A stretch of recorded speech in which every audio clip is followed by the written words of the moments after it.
We're live! We're live while I just try and spell words correctly. There we go. Right. Hello, welcome. Xbox. Oh, no, Gaming Tavern. Guten Tag. Tavern YouTube channel. Hello, good evening. Good hello, welcome. Bonsoir.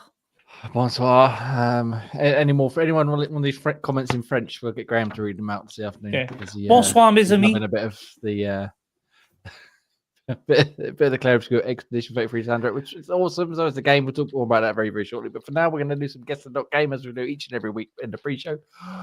Ross, Comment ça va? Ian, do you want to have a quick guess at this game before? I'm sort of like 60% confident. I don't know how confident Graham is. 60? That we know one of these. Because, but have a go, lads. Have a go. Guess the Game. I have no idea. It's way before my time. It's not that much before your time. It's not that much before my time. So do you two know it? Or No, we think we know it. We both thought it was the same one. Yeah. only the only thing I could think of, it looks very no. See, it looks Mega Drive-esque. Yep. On the right path, at least if we're correct, obviously. We might be completely wrong. But Oh, Mega Drive was my time, actually. Sorry, I apologize. I was only like 3. It's not Earthworm Jim, is it? Yep. that's what I reckon. That's what we reckon. That's what we Oh, I played one the of Earthworm Jim. 1 or 2, I guess. I don't I know. think it's the first one with the cow one and stuff. Yeah. It's the right series, it's the wrong game. So it must be 2 then. Earthworm Jim 2. There's the cow again. Ding, ding, ding, ding, ding, ding, ding. Great ding, success. ding, ding, ding. Great success. I don't Cool. think I've ever actually played Earthworm Jim 2. I definitely played the first one a lot, but I don't know if I played the second one. Oh, On the Mega Drive way back when. Oh, and the stairs. Of course, we can't Ruby. forget the stairs. Oh, Pete the dog. The You can indie. get in the fucking bin. It's a good game. Well, good game series for back in the mid 90s. I mean, I'll be honest. That's I probably, 45%. That's outrageous. I probably It wouldn't have got it to was here. quite- Yeah, it's There's a wicked game with that different things. He took his head off to climb and shit like that. It was wacky. Yeah. Yeah, I was only 6. just like classic platforming, but it was hard as balls as well, especially It the was first hard one. as Like balls. I said, I don't think I've ever played the second one, but It's a Yeah, classic. especially those bonus Fine. zones where you're in like the space half pipe thing that was hard Yeah. as balls to get through. yeah, It was one of those Yeah. classic ones where if you die, you start right from the beginning again. Yeah, there's a lot of that. But you had like a couple of lives, and then if you fluffed it, you had to go right back to the start. yeah, don't make them like they used to, eh? Wasn't as hard as Aladdin, that's for certain. Aladdin was fucking hard. Lion King was hard as well. Lion but, King was hard as balls. Yeah, Lion King was not as easy. Aladdin was easy though. Hercules was awesome. did anyone watch the cartoon show of Earthworm Jim as well? Earthworm Yeah. Jim. Earthworm Jim. So good. So I used to love watching that on the Saturday morning. And that's an intro to play. But classic. Again, they don't make him like that anymore. Now it's all. I don't even know what it is. He said, "What do the kids watch these days, Ross? You young? Hey Dougie. What the hell is Hey Dougie? Hey, Dougie. Even I know. Hey, Dougie. Bluey as well. Bluey. I suppose it is. Oh, it can't be about blue. Anyway, so let's guess the That kind game. of Bluey, Ross. Guess the game. You can go join in our Discord. You can post your results in there should you wish to as well. You can play along. What was that game? 1100. So you've got lots to catch up on if you haven't played before. Normally we have a little bit of a harder time with getting it, and sometimes we don't get it at all. But today we're all very old, so there we go. Easy. Right, gentlemen, we're going to talk about some Xbox goodness, some PlayStation goodness, I'm sure, some Switch goodness. Well, and Switch badness. and all sorts of good, wonderful video games we've been playing, including Doom, Expedition 33, and Da-di-da. other wonderful games. So, Ross, bring me in. Bring us in.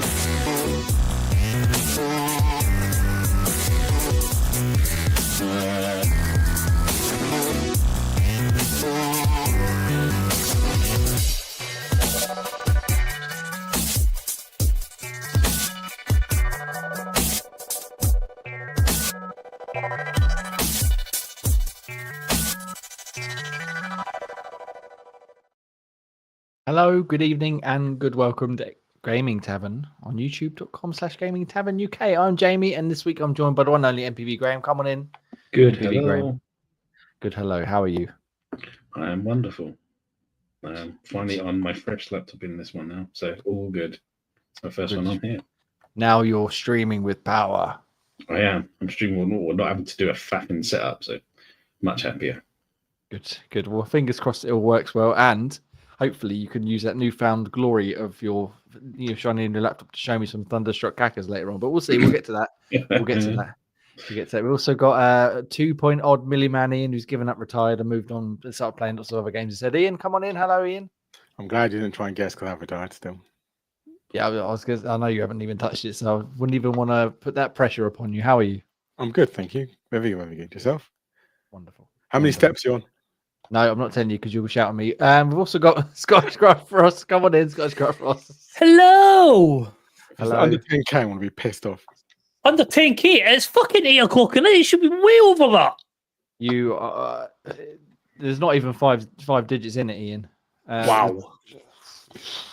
You're lucky there's 4 digits, to be quite honest with you, today. Wow. So yeah. That's only because he's on number 5. Yeah. So anyway, so we're moving on from our lack of steps, shall we say, and move on to gaming and what we're playing this week. I'm going to start with Ross because he's been playing a new game that's come out.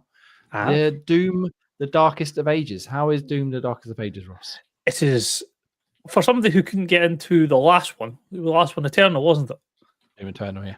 5 years ago. Outrageous. Yeah. Couldn't get into it. This one, much prefer it.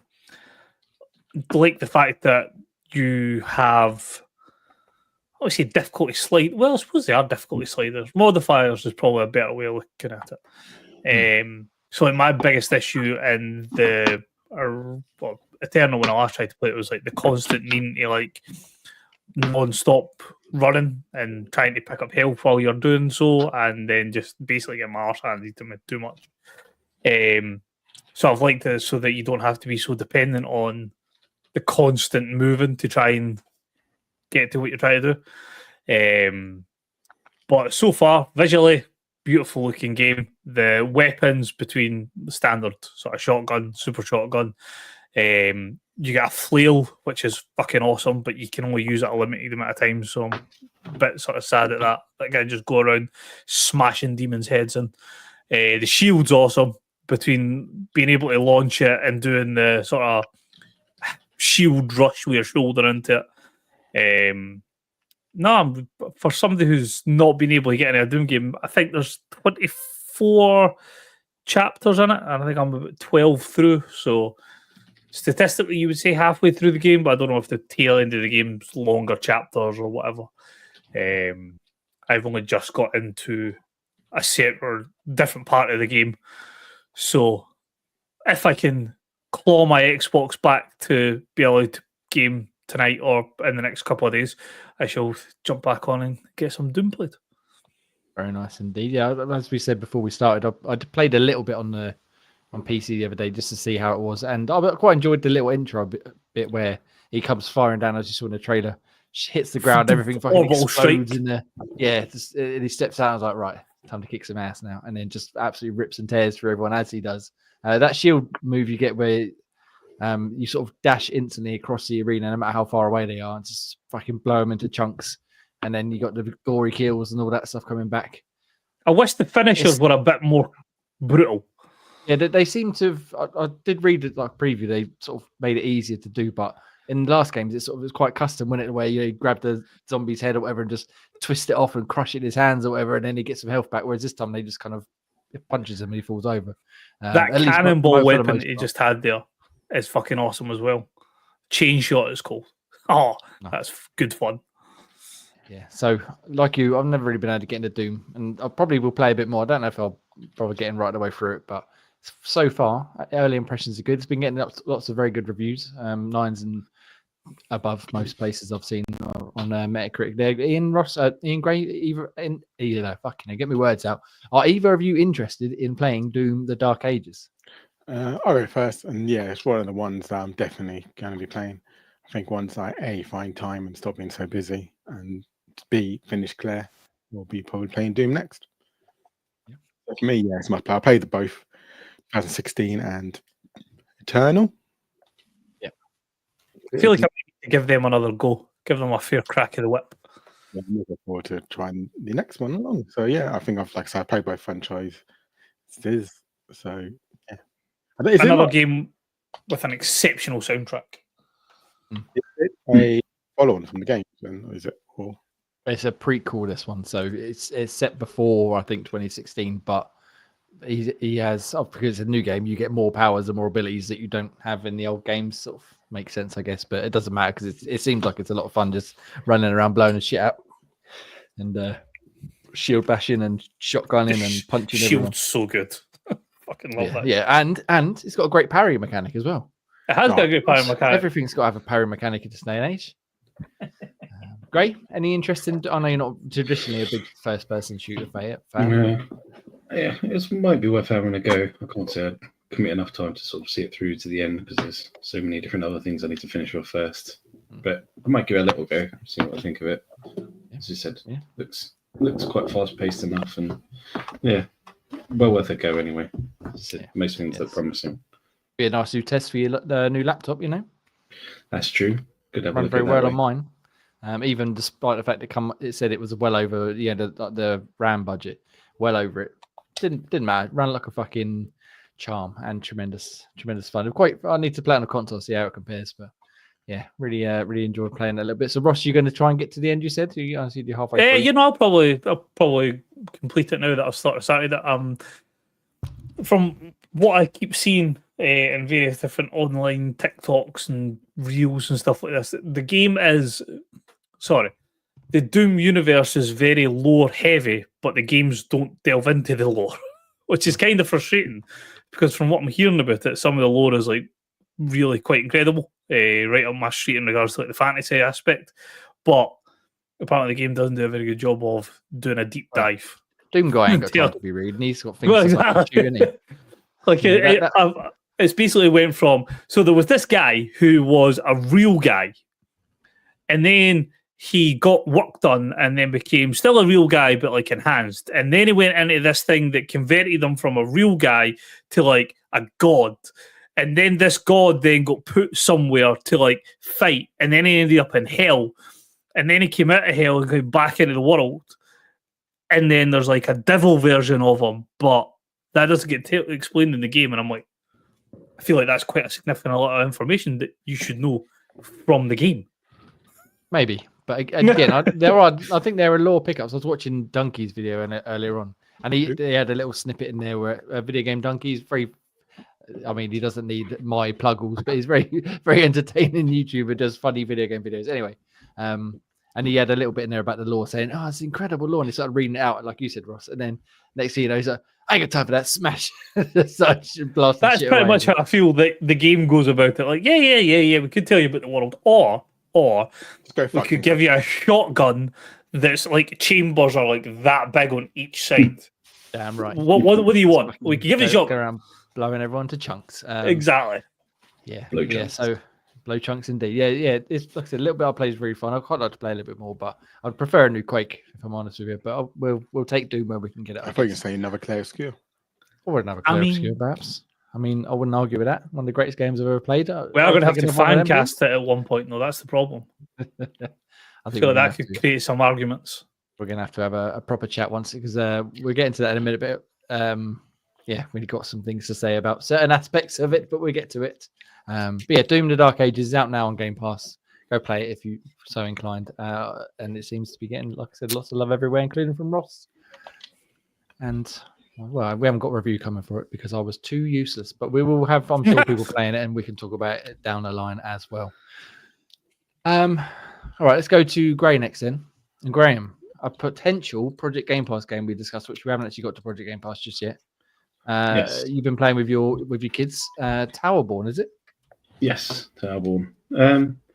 Yeah, so it's kind of like a hybrid of kind of many style kind of games, but it's got some RPG elements. It's like, it felt like, from our point of view, like a serious version of like Castle Crashers. You just got like up to sort of 4 people that you can play locally or online. that's basically a side-scrolling sort of a hack and slash, but it's a bit more strategy to it. Like in sort of Castle Crashers, where you can't just hack and slash your way through because you'll just get torn to shreds. You need to know when to evade. You need to know when to sort of block. And there's different kind of it's like fighting styles. You can be like a like a rogue mage and powerhouse and those kind of things. There's different options, different skills to learn as well.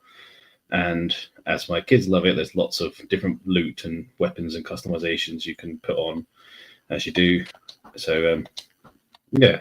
So I haven't dived a lot into it, but yeah, it seems kind of standard enough. You learn early enough that you've been brought back to sort of fight, basically. So you were technically dead in a way, but you've been brought back to fight, and basically you just got to join all the others into sort of fighting. Then yeah, you just go through different maps. There's different kind of loot to pick up to get bigger, stronger, and take on some of the bigger fights. And yeah, so far it's not over complicated, but it's one of those you have to still master the minor controls, otherwise you could easily just get killed and have to keep getting picked up by the others.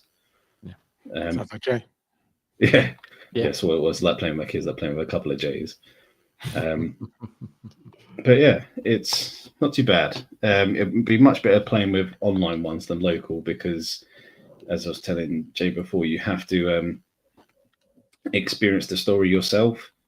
And so if you're playing all locally, so if one person talks to the person to get the quest, it doesn't transfer to everyone. So you have to talk to each person individually, and it kind of like takes over the screen and dominates the screen. So you have to wait for them to finish talking to the person and then move on to the next one, and etc. And it's just the same with like equipping anything. You have to wait for that person to go off their sort of pause screen to equip everything, and then they come out, and then the next person has to pause it. So you can see how it gets quite tedious if you're playing with 4 people locally. So playing online is probably a bit more fun than playing locally.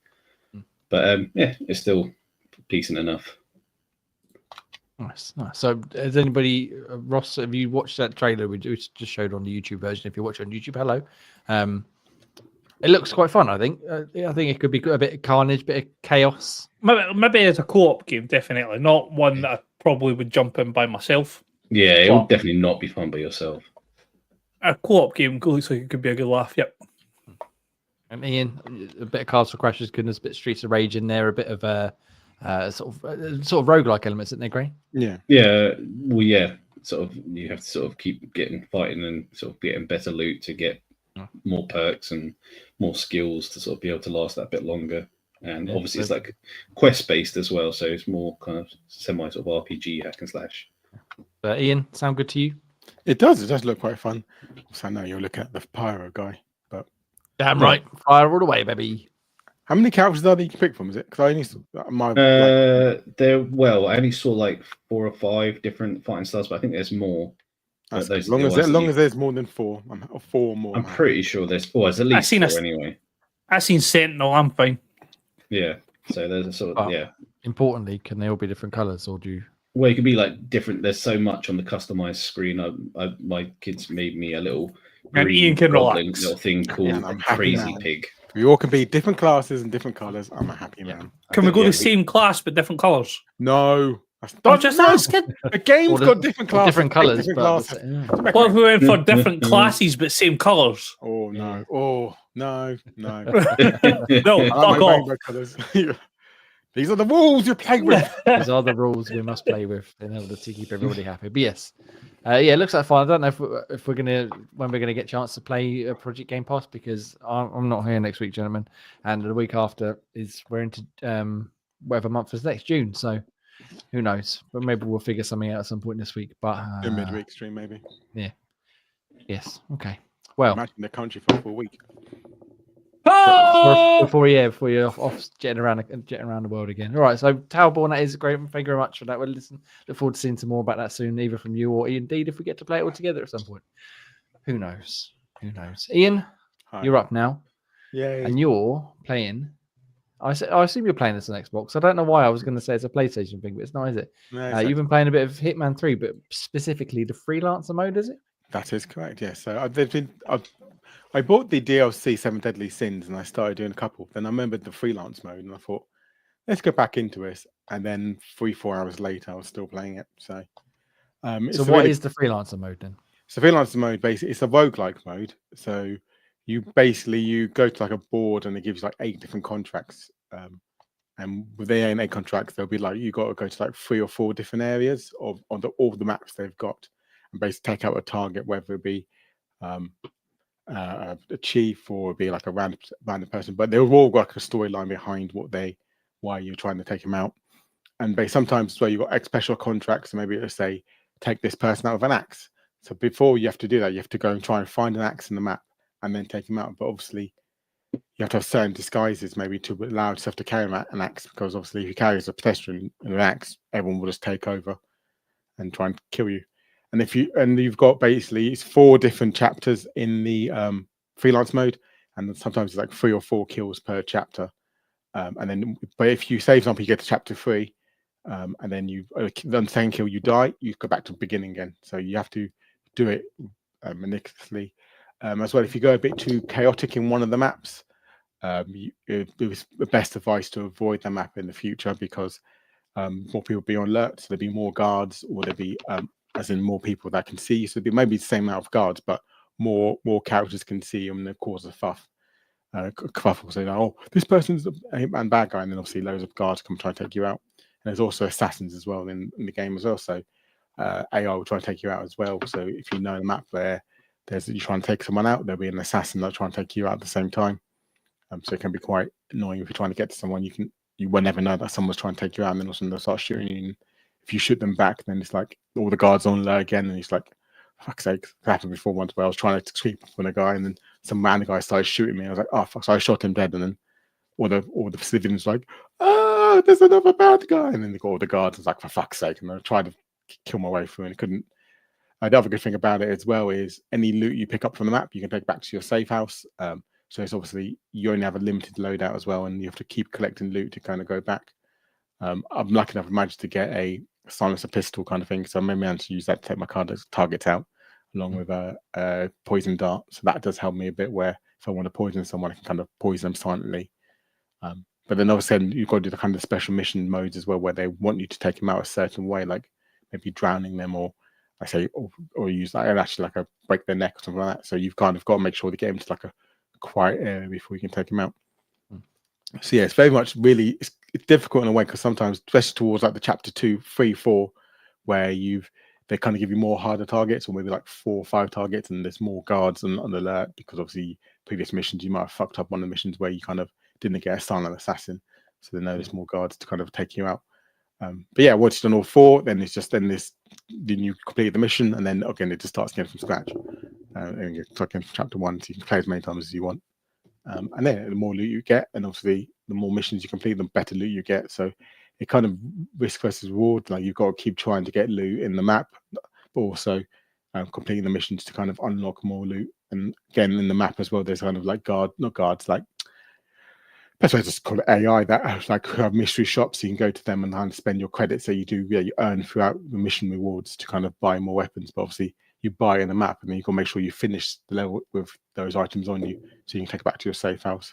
And then once you just drop it in your safe house, it goes into like a loadout box which you can take with you.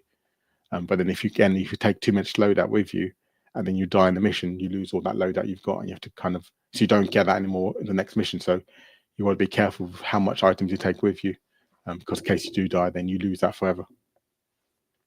So it sounds like it's pretty hardcore in terms of risk reward. But is it something that you can have different difficulty levels? I know you said obviously if you get spotted, the levels get harder. But can you do it all on say easy, just to run through and get some supplies? No, or is it just the default loadout? The default level is normal meat, so professional, which is like 2.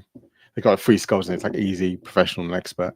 So it's all done professional difficulty. Okay. And have you managed to complete many runs? I was going to say any, but I assume you've done a couple of these. I've done a couple of runs. I've actually only done. I did 2, and I'm on the 4th chapter before last stopped playing. Because I picked because obviously you get 8 different contracts to pick from each chapter, and then when you open the books, it kind of tells you, okay, this level has 4 chapter areas, and you will go through 4 different locations. And I tried only one I could not really pick, but one that was the best optimal strategy with the kind of the maps layout was two of them were like, because it's like a normal icon and there's a yellow icon. The yellow icon means there's assassins in it or a more difficult level that something happened going on. And the last one I picked, I'd like accidentally picked one where it was like 3 yellow and 1 normal. So, for fuck's sake. So it might be a bit difficult, but I did the normal one. So basically now my next one is the 3 levels now, which are the more difficult ones. I've got quite a good loadout now, so hopefully I will be able to finish off. If not, back to chapter 1. Fair enough. Fair enough. Sounds interesting. Like I said to you the other day when you spoke about, like, Hitman's always something I in theory I should like, but I cannot, like Doom. It's never really grabbed me, but it is in Game Pass, so perhaps I'll try and give it another go at some point. Is that it's a free add-on. DLC you said? Is that It's a free included? add-on. Yeah, it's included Right, in the okay. game. So it's a free DLC, then brought out free mode. So yeah, and the only reason I started it because I remember back in the day when I started playing it, and the only reason I did it because I want to play with my Hitman, and I remember the 7 Deadly Sins was on sale, and I started that, and I remembered, oh, this is the freelance mode. That was quite cool. And then literally haven't gone back to. I've only did like 2 chapters of the 7 Deadly Sins mode, which is like another really weird mode where you kind of got to do certain requirements in the escalation contract, which you got to do certain requirements to kill things. And one of them was really weird. It was like, I think it was greed. And you have to like basically go to a peacock and you got to pick 2 options. One either a really easy option or a really hard option. And then if you do the easy options, it mugs you off and goes, you shouldn't be doing the easy options. You're an assassin. You should be doing hard options. Then it kind of, the third escalation goes, you're going to do the hard option. You've got no choice. It's like, for fuck's sake. It's like going to the bottom of the basement, which is a high secure fucking area with only your own disguise. It's like, for fuck's sake, you've got to kind of creep. Oh, someone sees you hide, and then yeah, it's just a fucking nightmare. Well, I wish you well in your endeavors in the assassination world, training for, not that you've been going around the real globe doing assassinations, but I'm starting to question your motives now for always being in a different country every other week. I mean, he does seem to be taking photos on various different planes and just be careful for that crane in the office, Jay, in the workshop. What's that crane? That's a bit loose. She's just going to be sitting there one day walking away and get a briefcase to the back of the head. Home briefcase where you start running. No matter where I go to, just follow me. All right, nice. Well, yeah, it's good luck. Although I don't see Jay as a big runner. Absolutely not. I just like, it's coming towards me now. What am I going to do about it? I could move or I could not, and I think I'll choose the latter. Just accept it. Just take that. This is me. This is me done. Well, thank you very much. Bit of Hitman goodness. Right, my turn now, and we're going to talk about It Takes Two, gentlemen. I assume most of you have played it, and I finished it yesterday. I can't believe it's taking you so long to play it. Well, I've been playing it with my youngest, and we've only sort of had dribs and drabs of time to actually like sit down and play it together. So we've started it probably, I think it was like 2 months ago, and we finally finished it, like I said, yesterday. It's the first game I think she's ever finished fully, because generally she plays Roblox or other games you can't really finish, like Minecraft, and she loved it. She was obsessed with it. She was very good at it, which made me look terrible because she was like, "Dad, we've got to do this." Obviously, I was like, "Yeah, all right, fine." You figured it out. I didn't. Yeah, she was the mum and I was the dad. Yeah. So, but yeah, I thought it was fucking brilliant. I can see why it won so many Game of the Year awards, because it, constantly bringing new things to play, new abilities and new twists on the co-op formula and new areas and funny little gags and weird scenarios. And for was it 16 hours? I think it took us to get through it. And every half an hour you're doing something different, or they've taken something you're already doing and mixing it up in a completely new way. And yeah, I thought it was fucking absolutely brilliant. She loved it, like I said, and instantly as soon as we finished it, went back to the title screen, and it's got the little splash screen for check out Split Fiction. She's like, "Dad, can we have that one now?" We just finished. Hang on, let's just hang on. But I did actually end up. I found it on CD Keys. If you go to xboxtavern.com, you can click the link, get affiliate link on CD Keys. I went to on there and I got it for 30 quid, I think, Split Fiction. So we're going to start that at some point this week. She's looking forward to jumping into that one. But yeah, It Takes Two. Fuck it. I did not expect it to be as good as it is, even though, again, I know it won a lot of Game of the Year awards and Joseph Fares was very bullish on how good it was going to be. But yeah, we loved it from start to finish. Yeah, excellent game. But obviously, everybody's played it. I know I just asked that, but sort of got a mix of responses. Ross, I know you finished it. Oh, yeah. I started it, but I haven't finished it. I'm briefly dabbled. Yeah, I would highly recommend getting back to it and carrying on. Because yeah, like I said, for her first game to really play through fully, it was a really good one because it kept things fresh. It wasn't just doing the same thing over and over again, and it wasn't too hard and not too punishing. Even if you did die, which we did die a fair few times, you're sort of back in the action in a few seconds. It's not like you have to do a whole section over and over again. It's quite forgiving in terms of that sort of difficulty. And yeah, just constantly inventive, constantly fun, and just fucking tremendous. I know I'm 4 years late to the party, but the thing is, playing that highly recommended. Playing that with a child, did you take certain liberties, like some of the maps where you need to work as like teams, and then just as they're about to do something, you just go, nope. I was nice. So there was a lot of ones where we'd have to do something together, and I'd be doing the bulk of the work, and then I'd let her finish it off, and be like, "Yeah, you did it, well done, good job." Or like the co-op challenges where you Rocket League where you got where you got to fight, where you face off against each other in different challenges.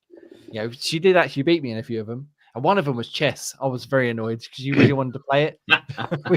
we started playing chess. Of course it was. And I don't know what I'm doing. So we got about 5 minutes in. I said we could either play chess or we could actually play the game and carry on. And yeah, we'll play the game and carry on. Fuck for that. Fucking hate chess. But yeah, she loved it, and it was. I was livid when she wanted to play that. But we found some of the other ones, and they were a lot of fun. Yeah, so It Takes Two. If you haven't played it yet on Game Pass, I highly recommend it, and I'm very much looking forward to playing Split Fiction at some point. Like I said, this week I think we're going to try and start it because that looks like a lot of fun as well. Yeah. Anyone who's played Split? Ross, you played Split Fiction, right? I've started it. Yeah, I've not had a chance to really dive into it, but if it's anything like It Takes Two, then definitely. Yes. Yeah. Looking forward to jumping into that one very, very soon indeed. Right, so the only other game that everybody's got on their list apart from me, because I've got a lot of games I can't talk about yet, but next week, no, not next week, whenever I'm back, I'll talk about them. Expedition 33, people who have been playing it. I'm working through my New Game Plus. I'm not tremendously far, but I'm. Wait a minute, you started New Game Plus without doing all the content? I did. Yeah, he's going to be in big trouble. Yeah. Good luck.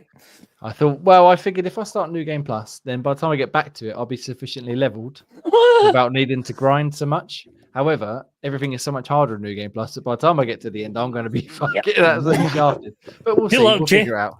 We'll figure it out when we get there. So I'm enjoying playing through New Game Plus again. Like I said, the challenge is quite ramped up, but because you get the entire party to start with, rather than just the one, gradually building it up, you got a bit more freedom to fight and lose and try again. But everybody else is playing it still. Ross and Graham have finished it now. Ian's not quite there. He's almost at the Pinar of it. But Ross, I'll go to you first. Thoughts and opinions on the experience without a few spoilers as possible. Oh no! I words escape me for how shocked I am at the impact this game's had on me. Story-wise is one thing, because anybody can write a good story and put it in a video game. But the fact that they managed to do it with turn-based combat, the music, I never thought I'd find myself sitting in my spare time, not listening to like a song out of a game. Like, everybody's got there's songs that are in games that you like.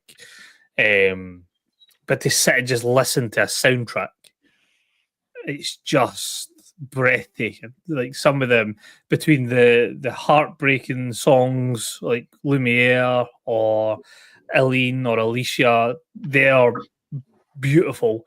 And then you've got like funky songs like Monoko, or two of the big battle scenes for later on in the game, where it starts in the very traditional sense of what you would expect from this game, and then ramps up with big heavy guitar riffs and drums, and you're just like, oh, fucking hell.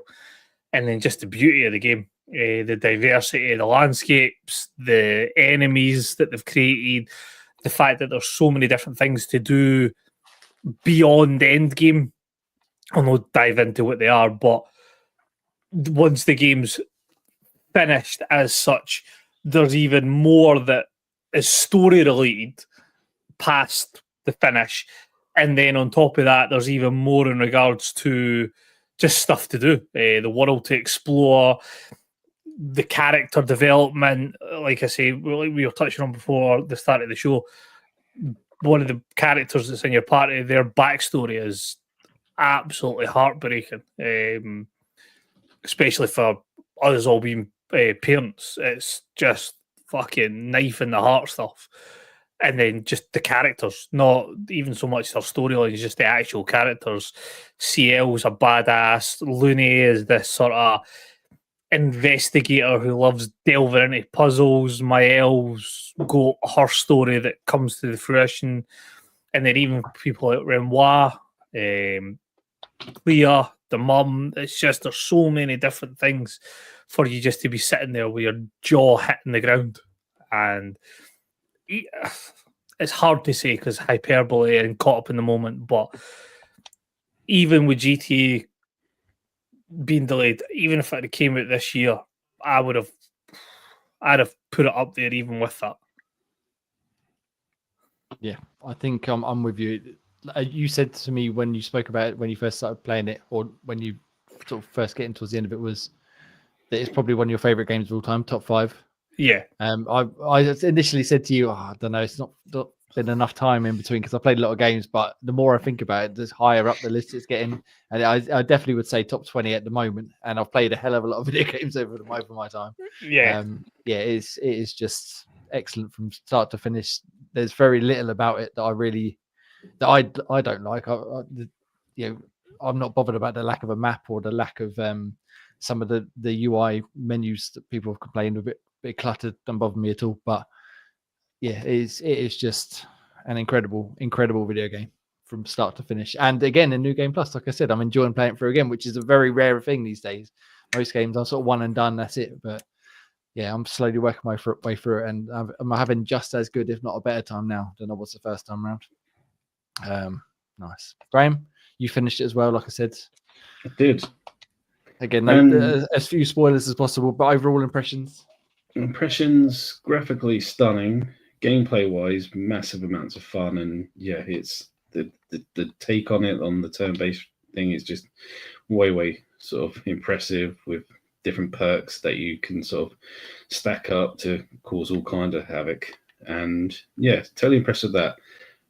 The story, it didn't really work with me.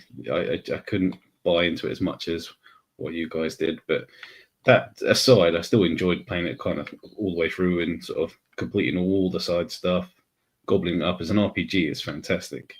Just the story kind of left me a little bit. It just got massively convoluted for me and it just didn't make too much sense. But other than that, sort of, yeah, absolutely loved my whole playthrough of it and sort of, yeah, done all the hard stuff, beat the hardest boss in there. And yeah, it was massively, I'm glad I've sort of played all the way through. It's definitely one of the top games I've played this year. It was an amazing one. But it's just, yeah, the story was the only thing that sort of just lost me after a while. But yeah, but it didn't detract from the game at all. I still massively enjoyed it. The thing is, the story does take a very big fucking left hook all of a sudden. Like, yeah, because again, you said to me, Ross, you were like, I think I know where this is going. And then you'd basically be like the next day, like, nope, absolutely not. Not even fucking remotely, even in the same fucking ballpark. And yeah, well, hopefully we'll get together at some point once Ian's finished it and have a bit of a chat about, you know, the overall arching story and the side quests and stuff like that. But again, don't want to get too much into it now. But great, you said favorite game this year. Do you reckon it'll end up being one of your top tier of all time, perhaps? Because I'm so surprised that I'm even considering it, let alone it being so high up. Of all time, that's a push. It's definitely in the top 3 this year. Top of all time, yeah. I don't think it could crack into that, but it's definitely one of the best RPGs I've played.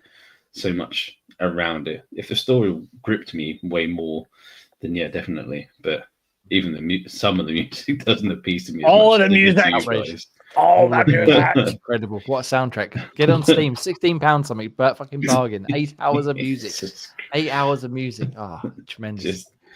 Yeah. Some of it was okay, but yeah, I did not enjoy it as clearly as much as you guys did.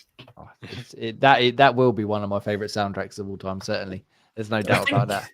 I don't know if the romanticizing of the game adds to it as well. Like the sound person was a singer on SoundCloud. The writer was working on Reddit to make stories on Reddit. The team was disillusioned people from various different studios, Ubisoft being the main one.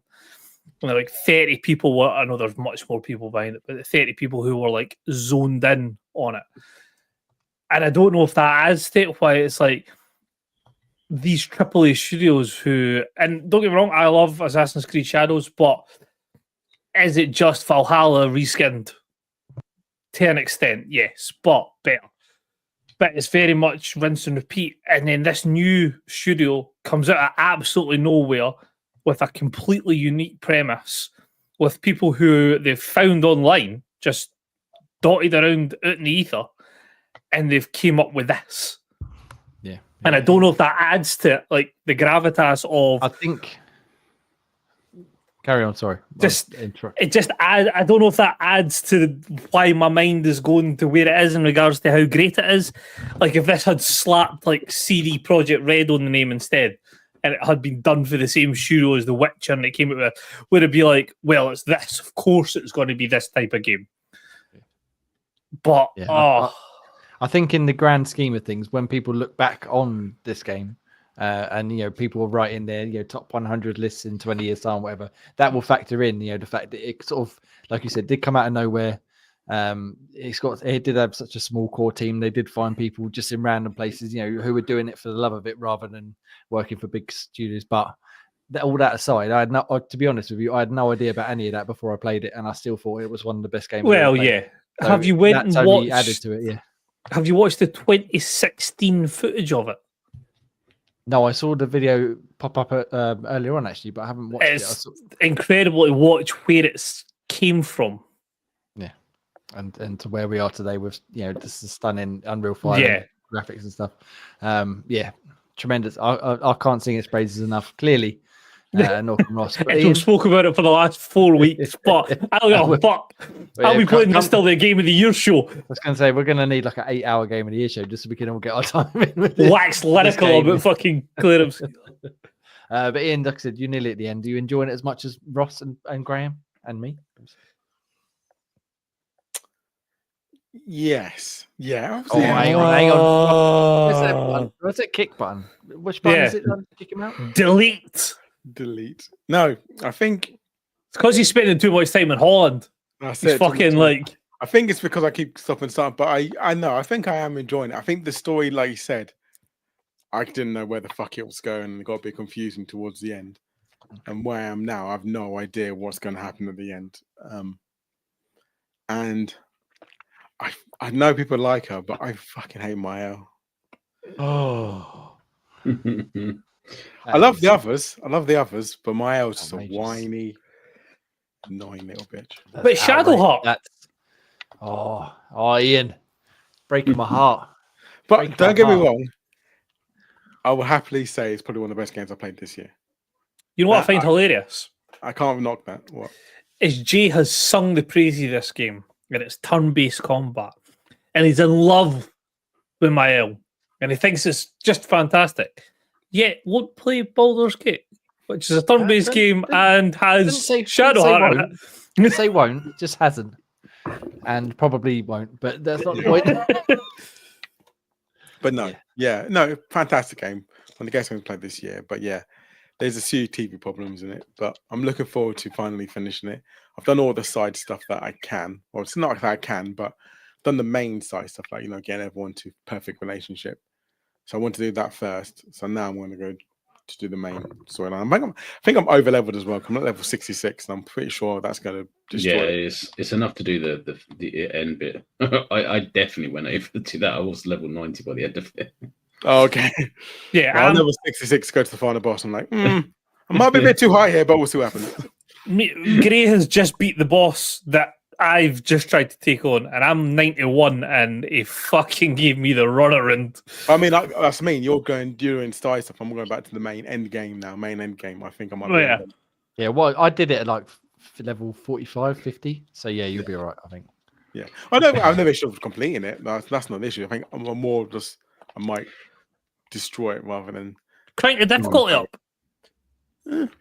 Maybe. It's not normal at the moment now. I don't want to have that much headache.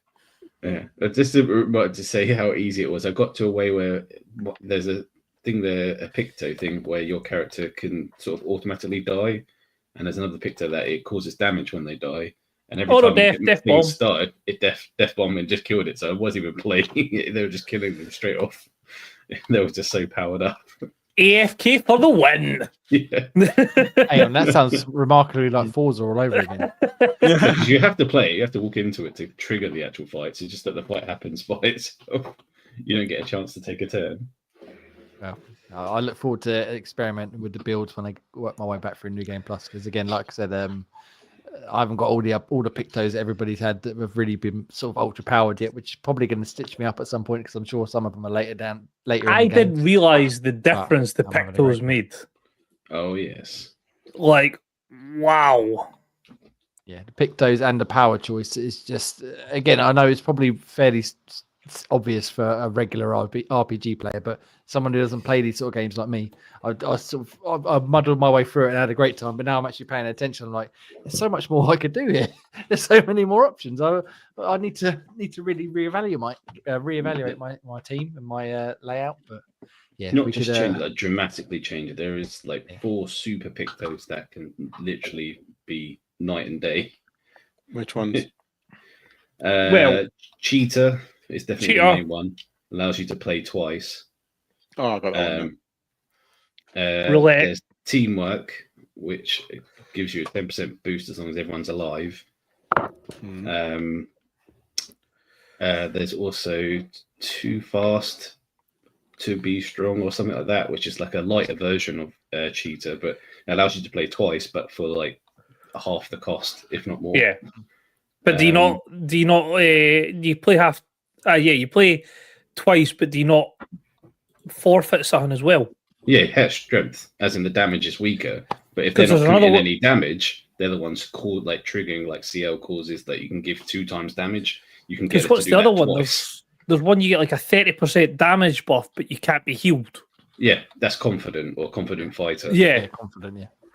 And then roulette's really good. You either do 50% damage or 200% damage. So yeah, that helps with the hardest of hardest bosses because you need a bit of luck on that one as well. But the bit I didn't get before it was auto death, because for auto death you can trigger a lot of extra perks which boost up the damage even more, including auto break, where once the person dies, it puts the boss or the enemy's break on almost immediately. And that would have come in massive handy, and as well as some of the other boosts. And it's different from causing sort of 8 million damage or 12 million damage to 49 million damage. Well, I know what I'm building. So, yeah, it's a dramatic game change. But but it just looks ridiculous when you're sort of playing the game. Your players just flop down and get straight back up again right at the start. But it's what everyone does, and that's the best way to cause sort of ridiculous amount of damage. But yeah, it's as I said. But if you play it the right way and you learn the mechanics and sort of understand all the different things that trigger one after the other, you can sort of build superpowered kind of moves and structures. I don't want to use Death Bomb on the person that we've both spoke about, but if it goes anything like it went the other night, then I'm fucking using Death Bomb. Yeah. You have to. It's the only way to sort of get to do it easier. Man, that was like, because I didn't. Well, I'll not say anything else, but that was fucking disgusting. Yeah, because you see a lot of people using just one character and basically putting all their what's it called? What's the white Limina? Yeah, all in one character, and it's literally like you have to with Mael. That's the way you could beat a lot of the game with just her. Yeah, that's what I done to get past people like Golgra, the big flying snake. Yeah. Quite a lot of the levels in the Endless Tower. But the first time I tried to go into the big boss fight, I went in solo thinking, fucking Mael, let's fucking do this. Let's fucking... it's not even taking a quarter of his health bar off. Mistakes were made. I did try it solo first, and I got 2/3 of his health down, but I could never get it any further than that. Yeah, as soon as I seen it, I went, shit. Then you have to I might need to readjust the reassess strategy. this. Yeah, so did I. It turns out they nerfed the game. That patch that they installed, people were doing it so low to sort of get past it. And I said, no, we're going to make it even harder. Yeah, they So fucking they took nerfed that Stendhal move. and shat it. Yeah, that's the only thing they've changed, though, isn't it? In terms of the difficulty and balancing, they said they were going to leave most of it, but they nerfed Stendhal, so Well, it wasn't they've- quite as powerful. Well, But they it's still way fucked more up, powerful apparently. than everything else. Because when they were testing it, they were like, "Oh, this is really underwhelming. We've not put this as well as we should have." So in the final like pre-launch patch, they just went boost, and then it came out, and it was like, "Oh shit, we've boost boosted was- it too far. Boost, Yeah. boost. We've boost. boosted. Oh Too boost. shit!" Mistakes were made. So they came back and like, look, guys, we still want these to break our game, right? Find builds and break the game. Stendhal was a bit too far. Too much. Yes. You can't have unoptimized builds doing 8.5 million damage. Yes. No. Yes. But again, there's still options out there to do massive Oh, damage yeah. should you wish to. So you can fuck up the enemy crabs left, right, and center. Right. We need to stop Expedition next because otherwise we'll just talk about it all day. And we can get back to playing it, and that would be even better. So let's Well, move I'm on. going to try and Let's do get it, back to playing it. I might have to fight my wife off the couch to be like, fucking give me my controller back. Well, I'll tell you what. While you give me a good plug in, go and give her a little elbow or something, and see if you can just get her off the console now. So, Ross, plug me away. We are now YouTube partners, so if you would like to show support for the show, you can do so starting at 99p per month, which will give you access to our After Dark shows, custom emojis, and more. You can also find the show on Apple and Spotify podcasts. Any feedback is greatly appreciated. We also have an affiliate link with people over at CD Keys, so if you're looking to pick up the latest games at the best prices, you can also help the show in that way. As you'll notice at the bottom of the screen, we have our handles for all major social networking sites. If you want to challenge the hosts at guessthE.game, join us over in Discord and see how you stack up. And last but by no means least, for the very best gaming apparel, jump over to Insert Coin Clothing and use promo code ICXBT24 for 10% off orders over £50. And back to you, Jay. And just before Jay gets started, because I'm thinking about gaming apparel or gaming, have you seen that they're bringing out an SK plushie?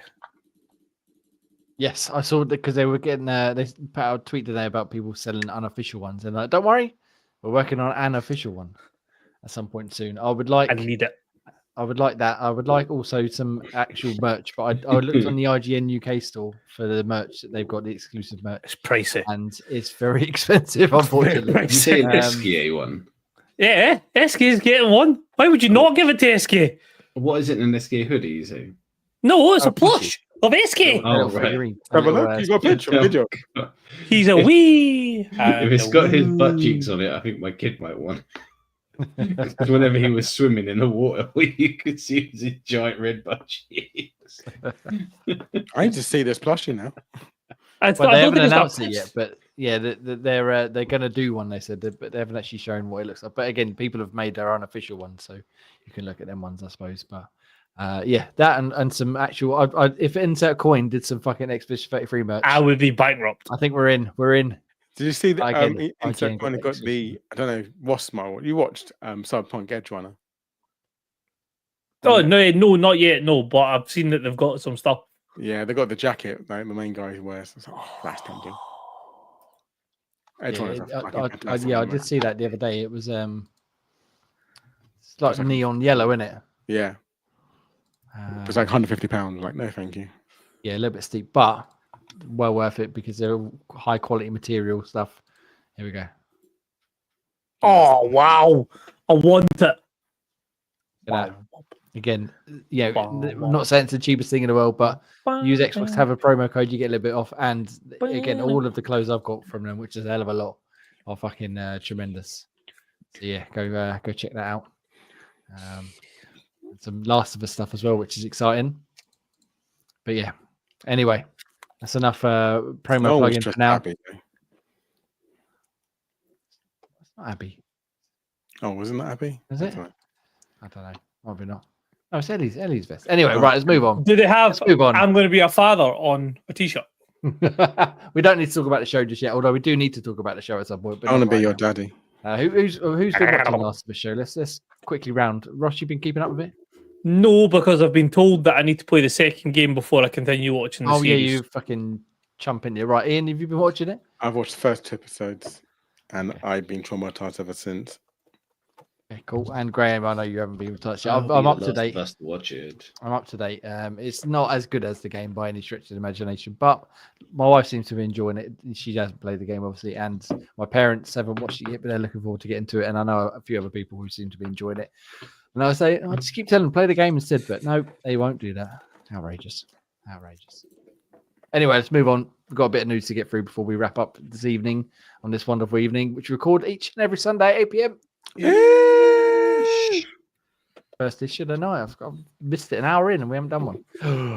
Getting heart palpitations. We've got summer coming up. Summer of games, summer game show fest, all sorts of wonderful goodness.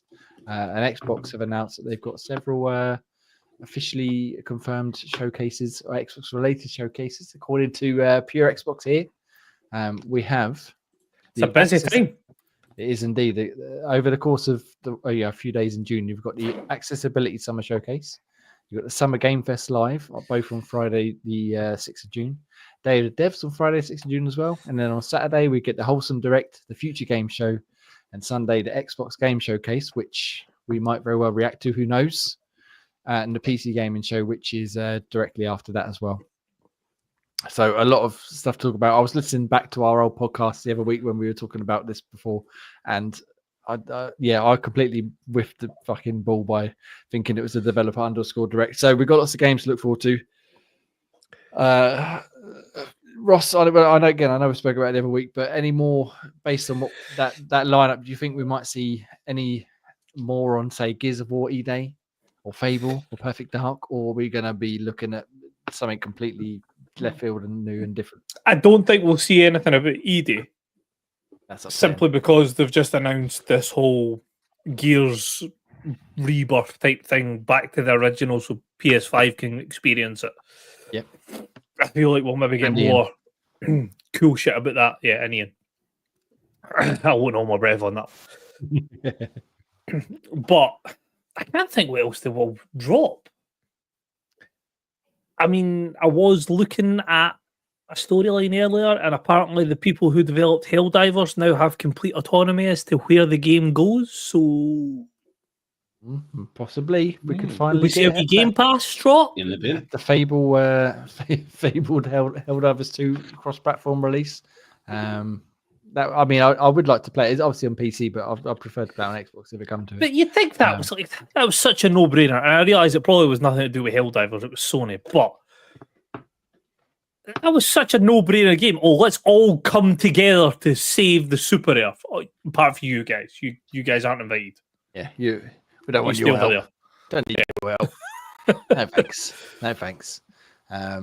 Yeah, so I think, Ian, we're going to get some good games, I think, at these showcases, no doubt, but they're going to show off some exciting stuff. What would you want to see, regardless of how many Gears of War games they're going to show you? What would you want to see at an Xbox game showcase this coming June in, 3 weeks time?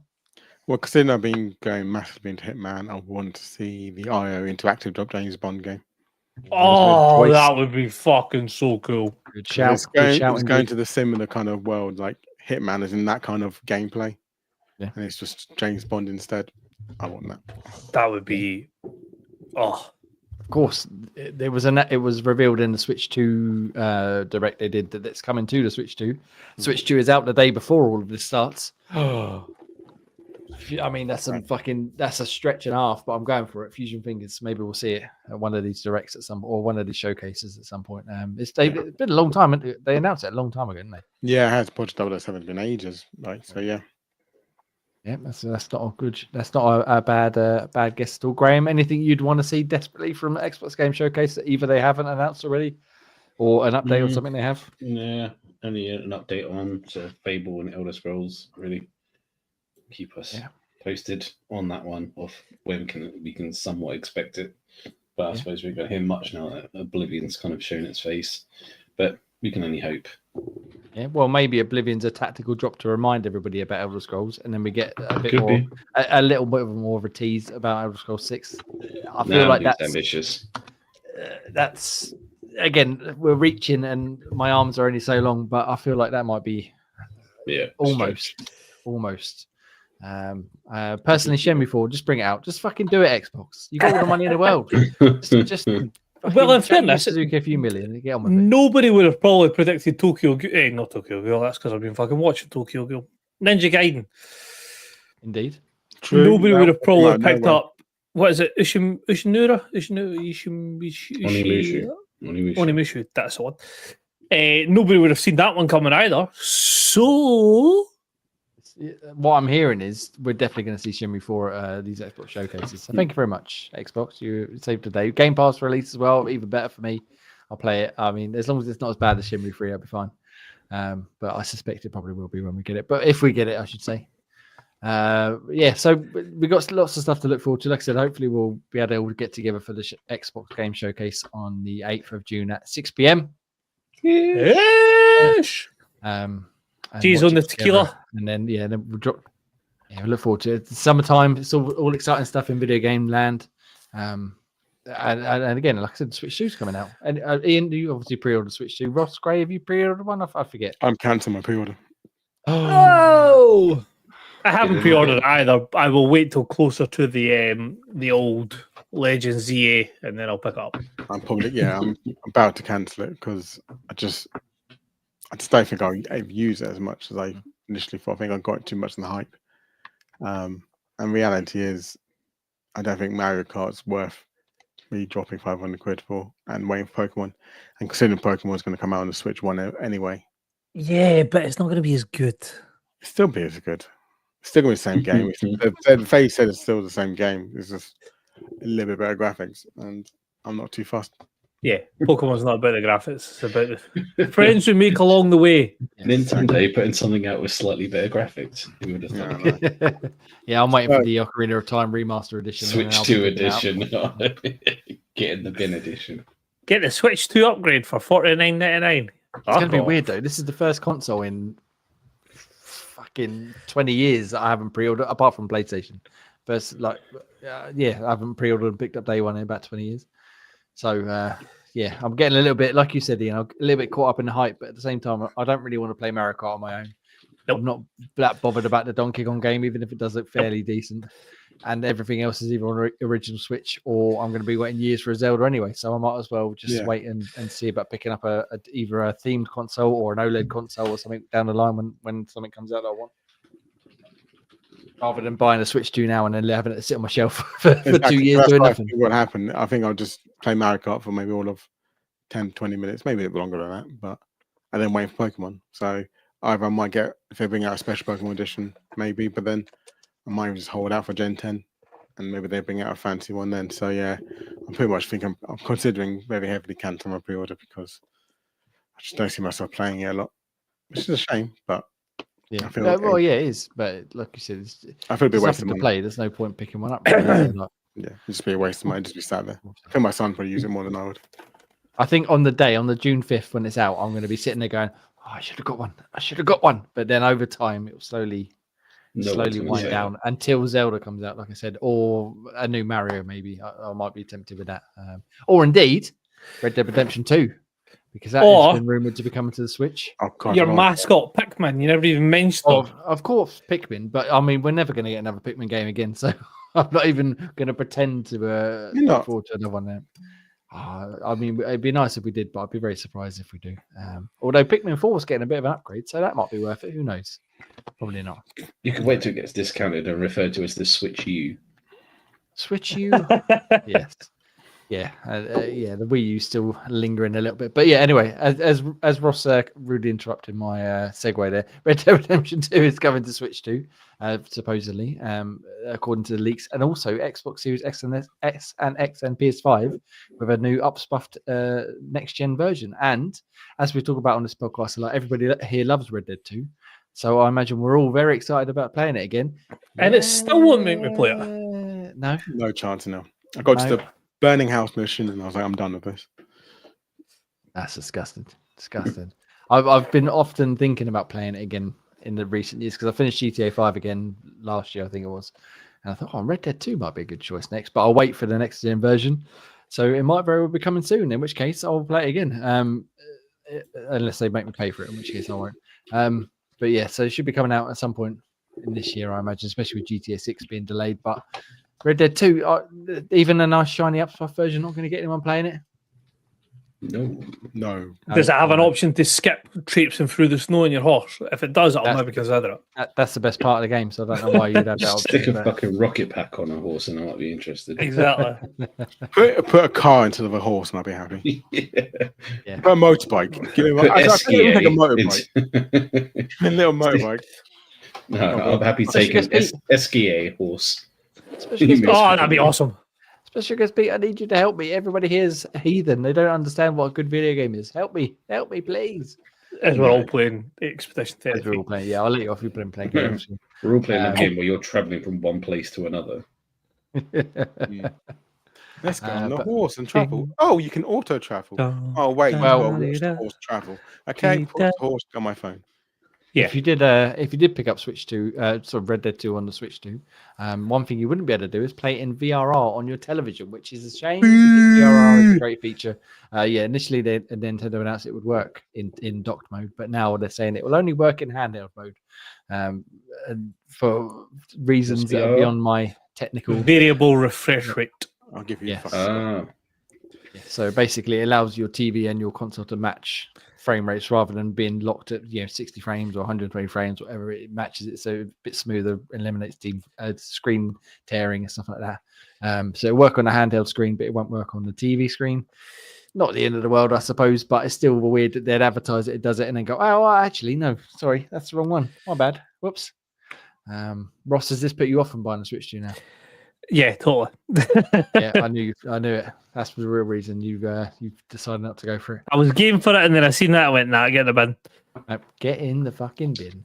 Oh. Well, what else we can get in the bin is Jade Raymond, because despite the fact that she had quite a successful career at Ubisoft, she has since gone on to royally shit the bed left, right, and centre wherever she's gone to. She moved. After Ubisoft, where she worked on like Assassin's Creed and Watch Dogs, she moved to EA Motive, which didn't even release a game before she left them, although they have now released Star Wars Battlefront 2, I think it was the one they did, which again had its own share of problems with loot boxes and stuff. She went to Google Stadia, which obviously shit the bed royally left, right, and center. Yeah, and then she founded Haven Studios, which was picked up by PlayStation in 2022. What? Repeat that. I think Ian shut the bed. I think I just shut the bed as well. I said. All right. Okay. Cool. Yeah, I thought I heard him say that. You just said it shut the bed as well. Yeah. So then in 2022 they picked up Haven Studios. They've yet to release their game Fair Games, which is coming out on PlayStation. I don't think it's got an Xbox version. I think it's off PlayStation, but it's another fucking hero loot shooter multiplayer live service nonsense. And no, thank you. Yet again, I'm sure she's a lovely person. She seems very nice in the few interviews I've read about her or read with her and stuff like that. She's jinxed. But she, since she left Ubisoft, she just seems to have absolutely whiffed it in terms of choices of games to make and studios to join and stuff. It does throw a little bit of not concern perhaps, but doubt on Fair Games even being released at this point, because obviously, what was it? Concord come out, got cancelled within a week of being released. This one looks like a very similar concept, just with more like looter, extraction shooter style gameplay, I think. Ross, you're the only PlayStation person here, really, apart from we've all PlayStation. Three of us have got them, but you're more a PlayStation person than the rest of us. Fair Games even remotely interesting to you? No, like I don't like these. It just seems to be that all we're getting just now, when everybody's like short of something to do, it's like rinse and repeat this type of genre, and it's like just not anything that's jumping out at me as if to say, "Oh, I need to play it." It doesn't. The genre was good when it first launched, but there's not been enough evolution of it to have so many types of games that are like this. Yeah, and everyone and their dog are trying it, and very few people are successful in it because, like you said, so many people are trying it. There's not enough people to go around. Yeah, it doesn't need to. I'm not saying that it needs to go away, but it's just so oversaturated. And again, because of the failure of Concord and things like Hyenas from Sega, which didn't even make it out, they just cancelled it after like 3 years before releasing it. Can this one be any different now that, again, not that Jade Raven was sitting there on her own fucking programming it and doing all the art and everything else, but she was a big figurehead for it and leading the studio, and now she's moved on. And we've heard nothing about it really in the last 2 or 3 years since they announced it. Will it come out and be like, oh, actually, maybe we shouldn't have bothered with this, or will they actually, do a Destiny or do a Fortnite and actually, change the game? I don't think so. Somehow, I feel like it's going to be a flash in the pan at best. But then you tell me, what was like? I'm not saying this is an extraction shooter, but these type of games where it's like the Overwatch premise type idea, squads, or even anything along those lines. Name one that was successful. And that's the key, isn't it? There's very, very few that have been truly successful. I think a lot of them are quite big in. Oh, sorry, a lot of the bigger ones are big in things like China and places like China because they're like free to play anime shooter type things, or Genshin Impact stuff like that. But look at things like Crossfire X. We hated it. Like we could not get into it at all, and it's like one of the biggest played games in China. But we hated it. Yeah, and haven't they already fucking delisted that from the Xbox now? Probably, yeah. It was fucking shambolic. Completely gone. So everybody's trying to chase the same small area of the market. Fortnite's obviously taken, was it something like 1 in 10 minutes of gaming time last year was Fortnite? Sounds which right. Is, when you consider how many games there are, it's just fucking insane. But Fortnite have been so clever in what they've done in regards to they had their Save the World mode, pivoted to the Battle Royale, kept the Battle Royale, but added it so that you could have build mode and no build mode, so that included everybody, and then released this massive storefront of different types of games that you could play that you can create and put out to the general public, like a Roblox type idea, but still kept their prime game of what it was, so that it includes so many different things to do.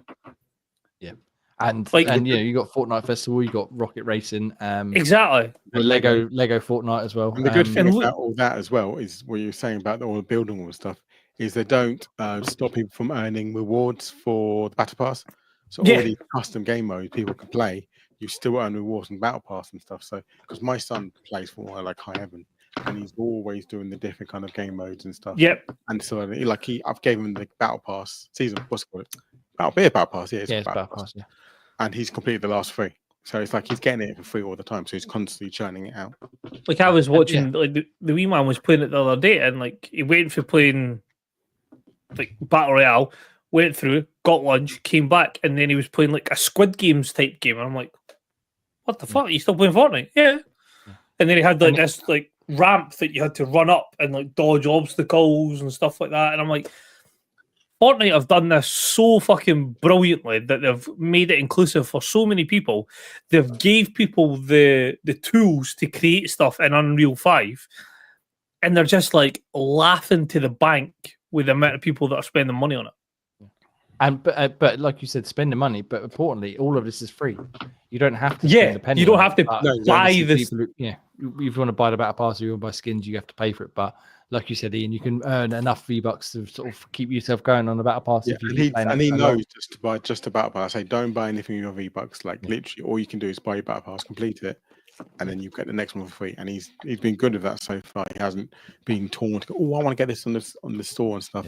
Could that with Minecraft? He bought so many mine coins and stuff. He just buys loads of random stuff and plays it once or twice and then done. At least now with the Fortnite one, he knows just to get the Battle Pass. He knows when that's finished, next time it comes out, he gets rewarded the next one, and he's been really good. Yeah, and obviously people still do buy it because they make a hell of a lot of money each and every month. But you don't have to. It's free there for people just to play and have fun with their friends, no matter what. And like Fair Games, Marathon coming up, Destiny, Helldivers 2, even you can't compete with that. How are you supposed to compete with that? Whether you're a paid game or a free game, you're still limited to this is my game, or I could go play Fortnite where I've got 1,000 different games I could play within that. It's like I said, they've been very clever. Not necessarily doing everything right, but they're doing everything very well indeed. And something like Fair Games is just it's got a hell of a mountain to climb to even get noticed, let alone last a long time. As you say, look at the hype that Helldivers had, and everybody was on Helldivers because like Helldivers is a great game. The idea of it, the community type idea that it built, the sort of like not press as such, but the hype that went behind it with like this for democracy and Super Earth and all the different like things that you've seen online really made you want to spend a lot of time in it. But it had its peak and then it fell off a fucking cliff. Fortnite is just this ever-growing, steady, sustained juggernaut that is not going to go anywhere anytime soon. Like even things like introducing like their big shows that they have, the showcases or the concerts or whatever they're called. And like the most recent one, they had like Sabrina Carpenter, who's probably one of, if not the biggest pop star in the world at the moment. And Fortnite could just pull these out left, right, and centre. Ain't no BTS though. It's no BTS. And it's just mental that a video game has like transcended what you would expect for a normal thing to become almost like a cultural thing. Yeah, it is insane. And obviously they're pushing the whole metaverse thing, which we're going to get into more with things like Mind's Eye coming out soon with the everywhere metaverse and obviously Facebook and all that. But I think Fortnite have got a hell of a leg up. Just again, everything plays like Fortnite, but the variety is still so insane. It's just you could just play that in the entire year and still have a different thing to play every day, basically. Yeah. It is mad. It's mad, but yeah. So good luck, Fair Games. You're on to a winner, I'm sure. Enjoy. You're on to a winner. Yeah. All right. We'll do one more very quickly. Ross, what's this little Sacrifice 2 game you put in here? What's this all about? Rise he's eating. Sorry, I was looking at the actual article here, and then just we're nothing if not professional here. It's stuck in top of my mouth. Basically, it was another PlayStation story that I needed to find. And apparently it was a big deal for something. Cool. Insight, thank you. Insight. I didn't say it was outside. I just said it was on our PlayStation story. We are gaming Tavern now. I need to be covering all the bases. Yeah. It basically was a Vita game. Yeah. It was a PS Vita game, and people are sort of like, if you like playing handheld type games like that, we're now potentially bringing out a different version of it. It's a dark fantasy game. Not. Yeah, I mean this artwork here on the article looks very 1990s. I don't know when this was released. Obviously, PS Vita was not in the 1990s, but yeah, another RPG. Has it got like parry mechanics? You love a parry mechanics now. I fucking love a bit of it. Parry reversal. That's what it is. In the parry, give me the reversal. I'll fucking play it. When are you going to play Liza P? That's a parry game. Absolutely not. It's a parry game. I know. Do you know what? I was watching a video on Outside Xbox the other day, and they had something about their in one of their videos about Liza P, and I thought actually I could break on with that because it is a parry game, but it's not on Game Pass anymore, and I'm not buying it. So we'll move on. But yeah, so Soul Sacrifice possibly coming back. Obviously not the PS Vita because that now can rest in peace. But yeah. Might get some more of that. Good shout out to Sacred Symbols as well. Another great podcast. Go listen to them if you enjoy good PlayStation chat or indeed good video game chat in general.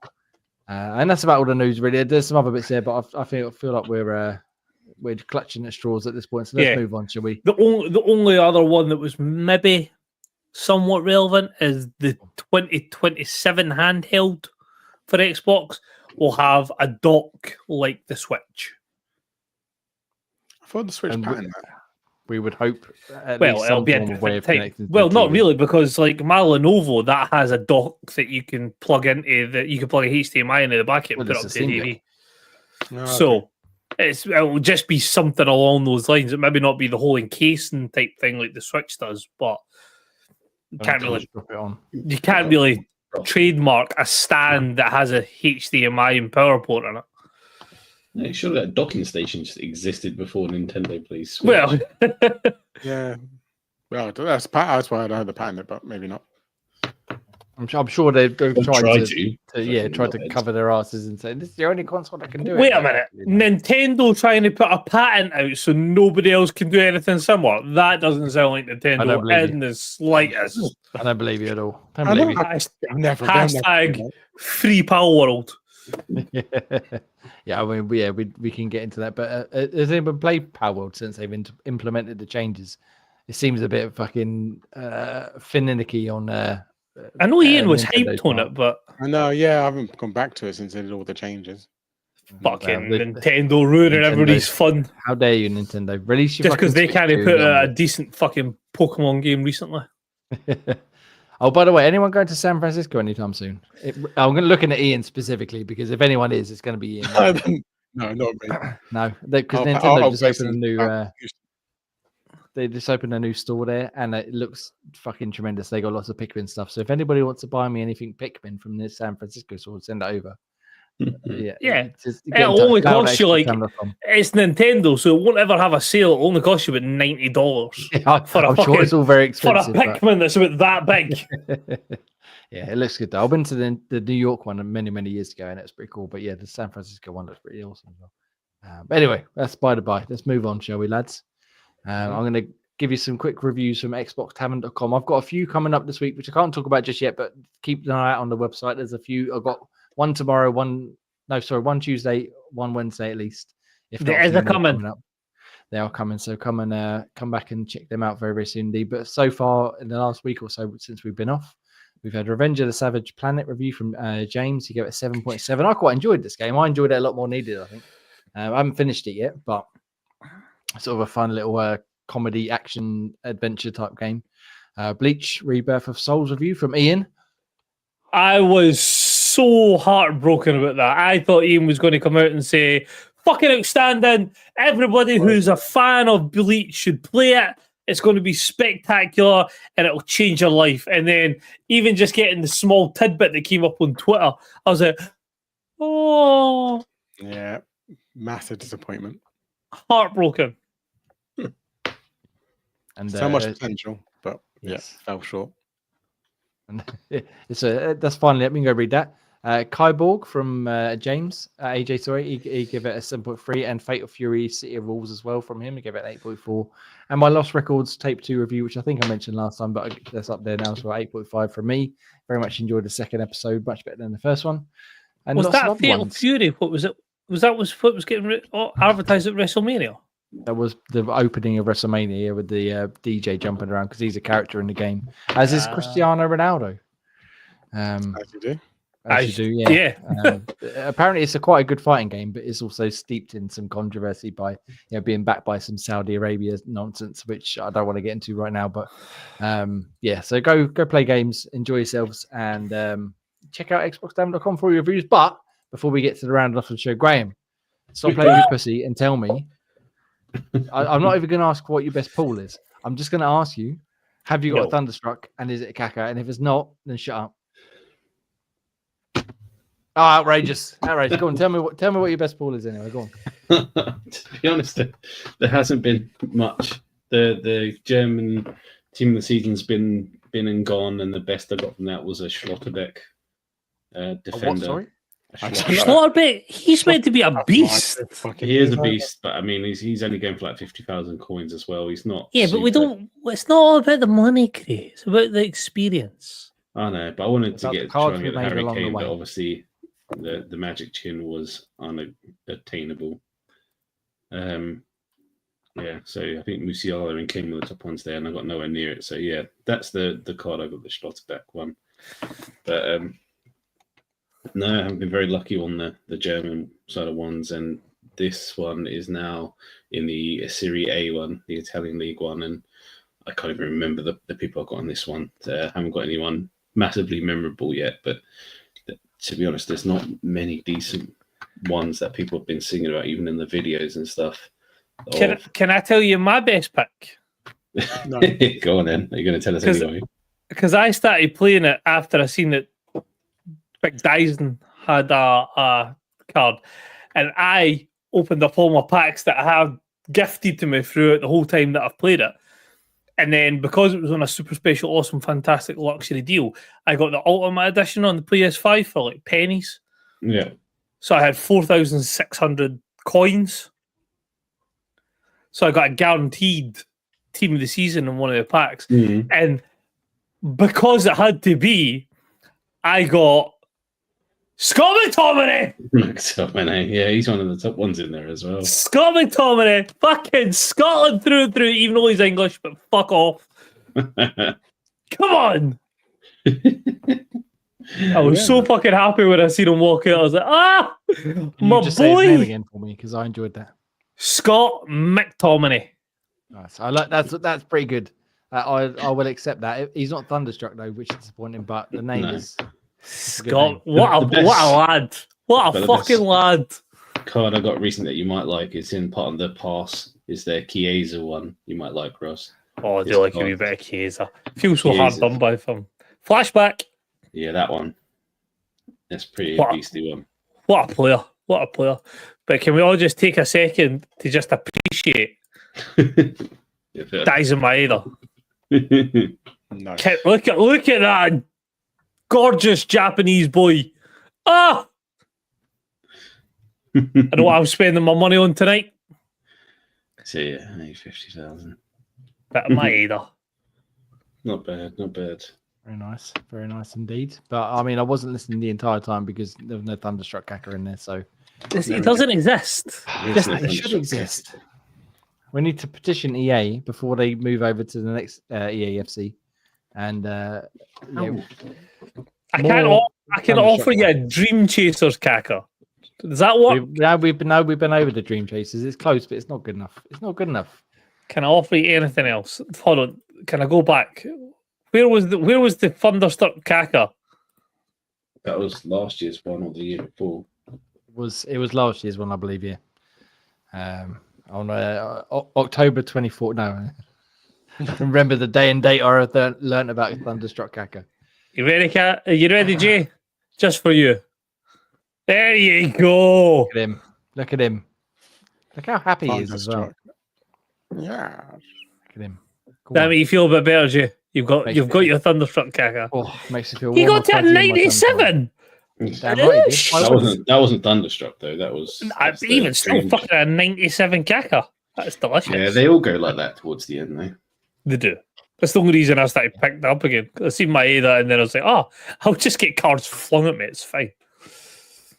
All right. Well, thank you very much for that, Grayman. So some decent cards, but again, disappointment all round. Yeah. I look forward to seeing what you get next week, or indeed whenever we are back. Like I said, I'm not here next week, but I know you lads will hold the fort well and talk about all the wonderful video games, including Claire Obscure Expedition 33. I don't know if you ever heard of it. It's very good. Let's move on to the end of the show. Thank you very much for this very fucking hero. You can find us at xboxtavern.com. No, Ian, there is no top 5 this week. I've already got one ready. I've been trying to put it in, but Jay wouldn't ignore me all the time. Well, why didn't you respond, you motherfucker? Right, all right, let's do top 5. Ian, top 5. Yeah, I'll give the top 5 and then I'll round the show with games leaving and coming. Do it. So, because I recently... Gray's off. Bye, Gray. Bye, Gray. Best Pictos in Claire Obscure Expedition 33. Who are the top 5 characters I want to shag in Claire Obscure? Well, Jay's all about my L, so that's taking it to a different track. Can't say well. You get yourselves in trouble. Right. You get in trouble. She's not at the top of my list. Okay. So, because I've also been playing, but I didn't talk about it in the show, a beautiful game with my son, and we got a win. I want the top 5, and I need this in order as well, so I'm going to be strict with this one, of most viewing hours on twitch.com of Battle Royale games. As in what games got the meter? What streamer? No, games, not stream. I don't fucking like streamers. I don't fucking know. Battle Royale games. Yes, top 5 Battle Royale games on viewing hours on Twitch. And I want the order of what you think 1 to 5 is. And I need that particular order because I'm going to be strict this way. I can't even think of 5 Battle Royales. Yeah, I'm just thinking that. Have fun with that. And whilst I've got 2 and I'm like, fuck. You might have one in your head, but it's just taken a while to load in.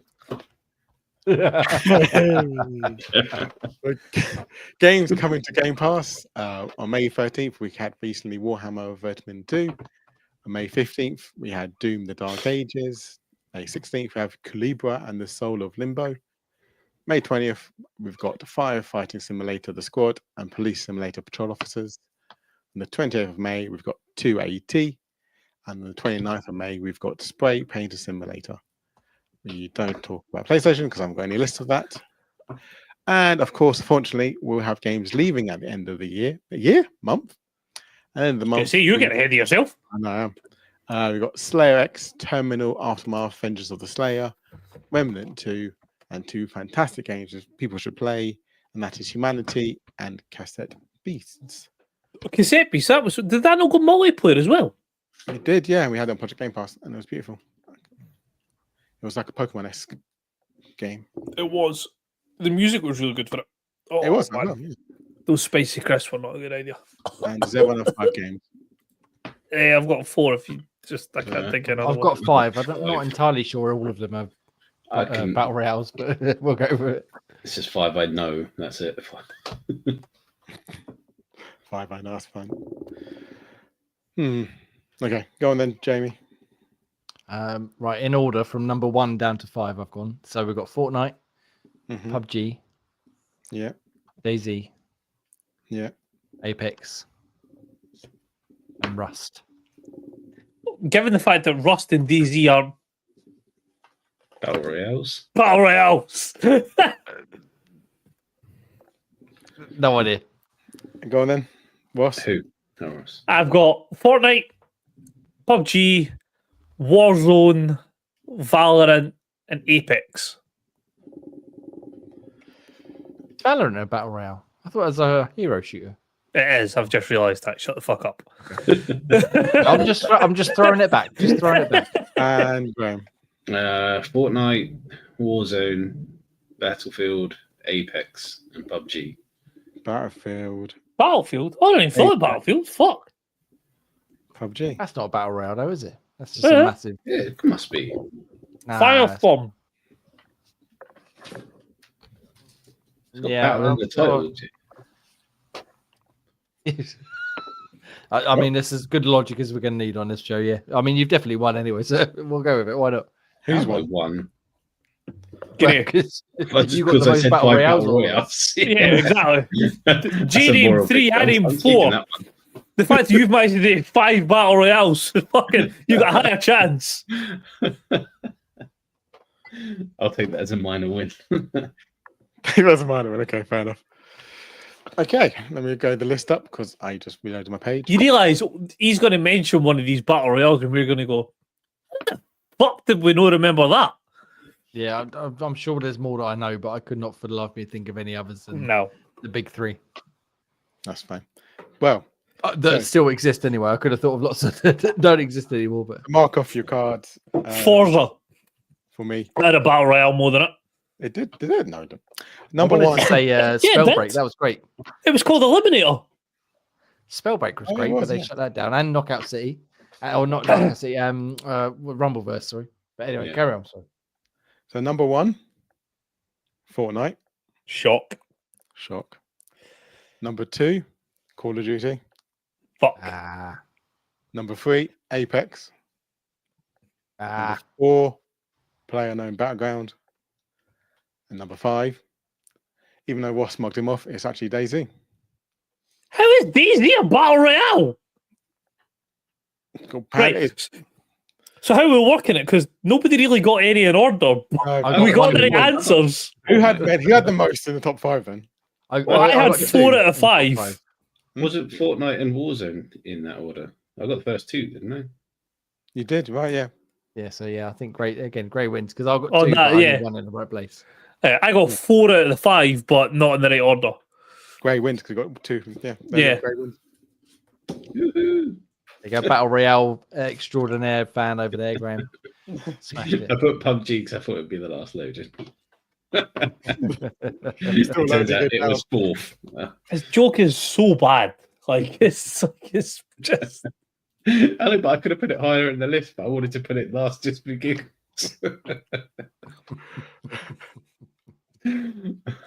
Thing is, if Ian had asked this question like a month ago, PUBG would have been second because fucking Warzone came back out with what's it called?